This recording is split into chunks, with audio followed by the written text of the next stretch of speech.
Hello दोस्तों, स्वागत है आप सभी का मेरे YouTube channel study with home में। आज मैं आप लेकर आया हूँ हिंदी व्याकरण के 30 बहुत ही महत्वपूर्ण प्रश्न जो आपकी परीक्षा की दृष्टि से बहुत ही उपयोगी होने वाला है। तो आप वीडियो को लास्ट तक जरूर देखिएगा और हमारे चैनल पर नए होंगे तो वीडियो को लाइक और चैनल को सब्सक्राइब जरूर करिएगा। तो चलिए शुरू करते हैं। हमारा पहला सवाल है, संकर शब्द किसे कहते हैं? ऑप्शन है इसके, ग्रामीण भाषा का शब्द, संस्कृत भाषा का शब्द, ग्रामीण व संस्कृत भाषा के कुछ विशेष शब्द, दो भाषाओं के शब्दों से मिलकर बना शब्द। दोस्तों, संकर शब्द किसे कहते हैं? तो दो भाषाओं से मिलकर बने शब्द को संकर शब्द कहते हैं। तो इस प्रश्न का डी ऑप्शन सही हो जाएगा। अगला प्रश्न देखते हैं दोस्तों। प्रश्न है हमारा, सुत शब्द को स्त्रीवाचक बनाने के लिए किस प्रत्यय का प्रयोग होगा? दोस्तों, सुत शब्द को स्त्रीवाचक बनाने के लिए किस प्रत्यय का प्रयोग होगा? तो वह होगा दोस्तों आ प्रत्यय का। सुत, दोस्तों अगर सुत में आ प्रत्यय जोड़ देंगे तो हो जाएगा, क्या हो जाएगा? सुता हो जाएगा। ठीक है, तो इस प्रश्न का डी ऑप्शन सही हो जाएगा। अगला प्रश्न देखते हैं दोस्तों। बहुत ही इंपॉर्टेंट प्रश्न है दोस्तों, वीडियो को लास्ट तक जरूर देखिएगा। नाक का बाल होना मुहावरे का अर्थ है। ऑप्शन है अधिक समीप होना, कष्ट देना, अधिक प्रिय होना या पालतू होना। दोस्तों, नाक का बाल होना, इस मुहावरे का सही अर्थ क्या हो जाएगा? तो इसका होगा दोस्तों अधिक प्रिय होना। ठीक है, तो इस प्रश्न का सी ऑप्शन सही हो जाएगा। अगला प्रश्न है हमारा, प्रश्न है अश्व का पर्यायवाची शब्द निम्नलिखित में से कौन सा नहीं है? यानी कि अश्व मतलब घोड़ा, अश्व का पर्यायवाची शब्द निम्नलिखित में से कौन सा नहीं है? तो वह हो जाएगा दोस्तों कटक। कटक अश्व का पर्यायवाची नहीं है और घोड़ा, घोटक और है, ये तीनों ही अश्व के पर्यायवाची हैं। तो इस प्रश्न का सी ऑप्शन सही हो जाएगा। अगला प्रश्न है दोस्तों हमारा, दोस्तों वीडियो को लास्ट तक जरूर देखिएगा, बहुत इंपॉर्टेंट प्रश्न लेकर आया हूँ। प्रश्न है, जो एक स्थान पर टिक कर नहीं रहता, वाक्य के लिए एक शब्द कौन सा है? तो दोस्तों, जो एक स्थान पर टिक कर नहीं रहता उसके लिए एक वाक्य क्या हो जाएगा? तो वह होगा दोस्तों यायावर। क्या होगा दोस्तों? यायावर कहते हैं उसको, जो एक स्थान पर टिक कर नहीं रहता। तो इस प्रश्न का सी ऑप्शन सही हो जाएगा। अगला प्रश्न है हमारा दोस्तों, बहुत ही इंपॉर्टेंट प्रश्न है। बुंदेले हर बोलो के मुँह हमने सुनी कहानी थी, खूब लड़ी मर्दानी वह तो झांसी वाली रानी थी। प्रस्तुत पंक्तियों के रचयिता कौन है? तो दोस्तों इस पंक्ति के रचयिता कौन है? तो है दोस्तों सुभद्रा कुमारी चौहान जी। ठीक है, तो इस प्रश्न का बी ऑप्शन सही हो जाएगा। अगला प्रश्न है हमारा दोस्तों, समास का अर्थ है। तो दोस्तों समास का अर्थ क्या हो जाएगा? ये तो पता होना चाहिए आपको। तो समास का अर्थ होता है दोस्तों संक्षेप। ठीक है, तो इस प्रश्न का ये ऑप्शन सही हो जाएगा। अगला प्रश्न है हमारा, प्रश्न है भाषा के संबंध में उपचारात्मक शिक्षण का उद्देश्य है। दोस्तों ऑप्शन को पढ़ते हैं। भाषा प्रयोग संबंधी कठिनाइयों की पहचान तथा उनका निदान, बच्चों को व्यस्त रखना, बच्चों को श्रेणीवार विभक्त करना या बच्चों की त्रुटियों की केवल सूची बनाना। दोस्तों भाषा के संबंध में उपचारात्मक शिक्षण का उद्देश्य क्या होना चाहिए? तो वह होना चाहिए दोस्तों ए ऑप्शन, यानी भाषा प्रयोग संबंधी कठिनाइयों की पहचान तथा उसका निदान करना। ठीक है, तो इस प्रश्न का ये ऑप्शन सही हो जाएगा। अगला प्रश्न है हमारा दोस्तों, प्रश्न है प्रमुख भाषाई कौशल के अंतर्गत इनमें से कौन एक नहीं आता?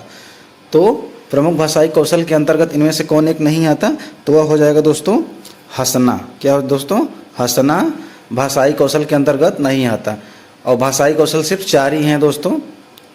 ठीक है, सुनना, बोलना, लिखना और पढ़ना, ये 4 ही कौशल हैं। ठीक है, तो सी ऑप्शन नहीं होगा। अगला प्रश्न देखते हैं दोस्तों।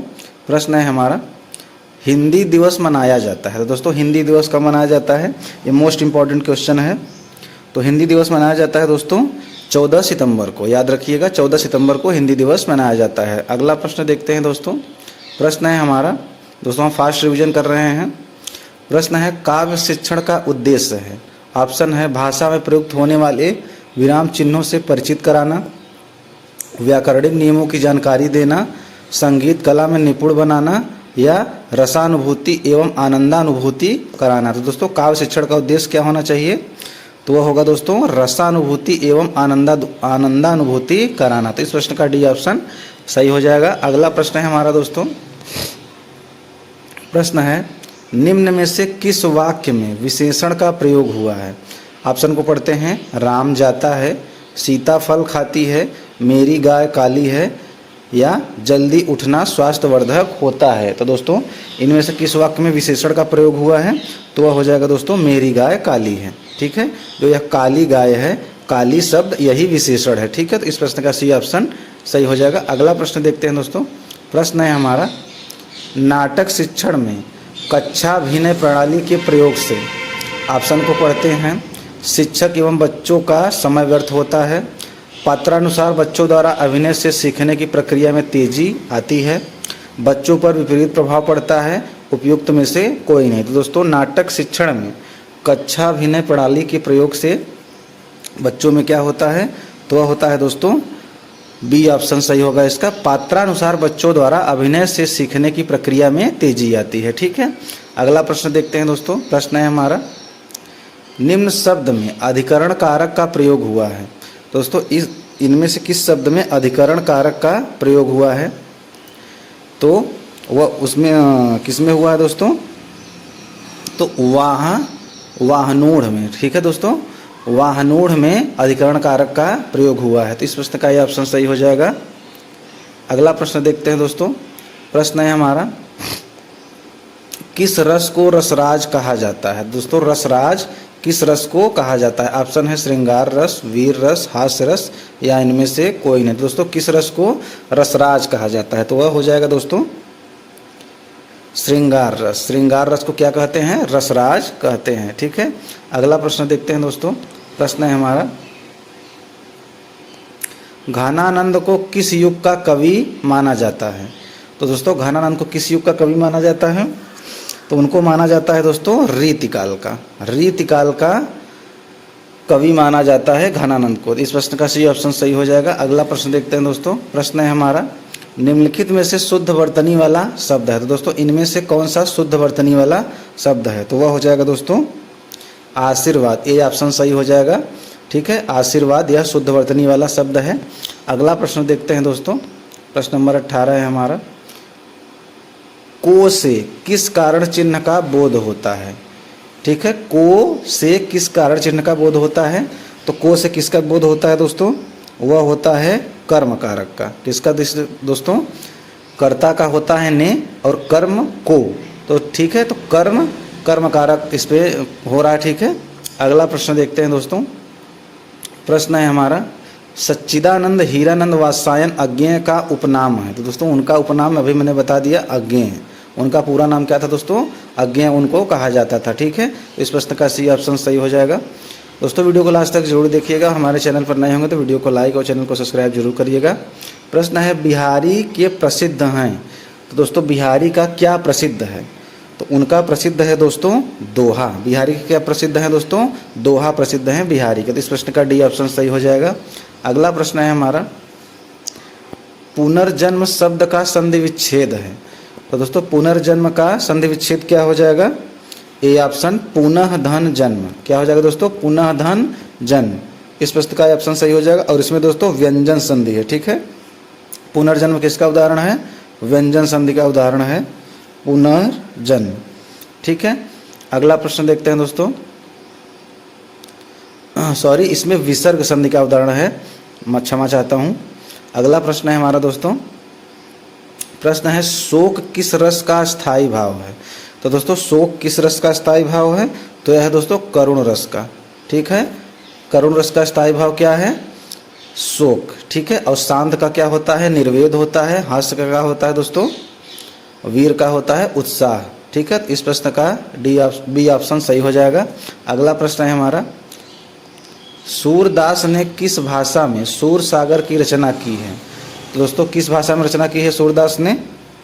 तो वह की है दोस्तों ब्रज में। ब्रज भाषा में सूरदास ने सुर सागर की रचना की है। तो इस प्रश्न का बी ऑप्शन सही हो जाएगा। अगला प्रश्न है हमारा दोस्तों, प्रश्न नंबर 24 है, दोहा में कितनी मात्राएं होती हैं? तो दोस्तों दोहा में कितनी मात्राएं होती हैं? तो उसमें होती है दोस्तों 24 मात्राएं होती हैं। कुल 24 मात्राएं होती हैं दोहा में। तो इस प्रश्न का ये ऑप्शन सही हो जाएगा। अगला प्रश्न है हमारा, बहुत इंपॉर्टेंट प्रश्न है, जो अच्छे कुल में उत्पन्न हुआ हो, इस शब्द समूह के लिए एक शब्द क्या है? तो दोस्तों जो अच्छे कुल में उत्पन्न हुआ हो, इस शब्द समूह के लिए एक शब्द क्या हो जाएगा? तो वह होगा दोस्तों कुलीन। क्या हो जाएगा दोस्तों? कुलीन। जो अच्छे कुल में जन्म लेता है दोस्तों उसको क्या कहते हैं? कुलीन। तो इस प्रश्न का यह ऑप्शन सही हो जाएगा। अगला प्रश्न है हमारा प्रश्न नंबर 26। दाता शब्द का स्त्रीलिंग शब्द है। तो दोस्तों दाता शब्द का स्त्रीलिंग शब्द क्या हो जाएगा? तो वह होगा दोस्तों दात्री। क्या हो जाएगा दोस्तों? दात्री हो जाएगा दाता शब्द का स्त्रीलिंग रूप। इस प्रश्न का सी ऑप्शन सही हो जाएगा। अगला प्रश्न है लड़का पेड़ से गिरा में कौन सा कारक है? दोस्तों यहाँ लड़का पेड़ से अलग हो रहा है, तो जहाँ अलगाव का भाव होता है तो वहाँ क्या कौन सा कारक होता है? अपादान कारक। कौन सा कारक होता है दोस्तों? अपादान कारक होता है। तो इस प्रश्न का ये ऑप्शन सही हो जाएगा। अगला प्रश्न है हमारा पापी में कौन सा विशेषण है? तो दोस्तों पापी में कौन सा विशेषण हो जाएगा? तो इसमें होगा दोस्तों गुणवाचक विशेषण। कौन सा दोस्तों? गुणवाचक विशेषण हो जाएगा पापी में। ठीक है, तो पापी, ईमानदारी, चोरी, बेईमानी, बचपन, बुढ़ापा, जवानी, तो दोस्तों ये सभी गुणवाचक विशेषण के उदाहरण हैं। अगला प्रश्न देखते हैं दोस्तों। प्रश्न है हमारा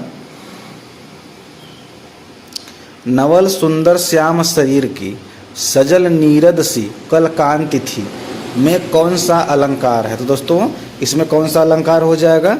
तो इसमें अलंकार है दोस्तों उपमा अलंकार। क्या है दोस्तों? उपमा अलंकार है इस पंक्ति में। ठीक है, इस प्रश्न का ये ऑप्शन सही हो जाएगा। और हमारा लास्ट प्रश्न है दोस्तों। प्रश्न है बीजक किसकी रचना है? तो दोस्तों बीजक किसकी रचना है?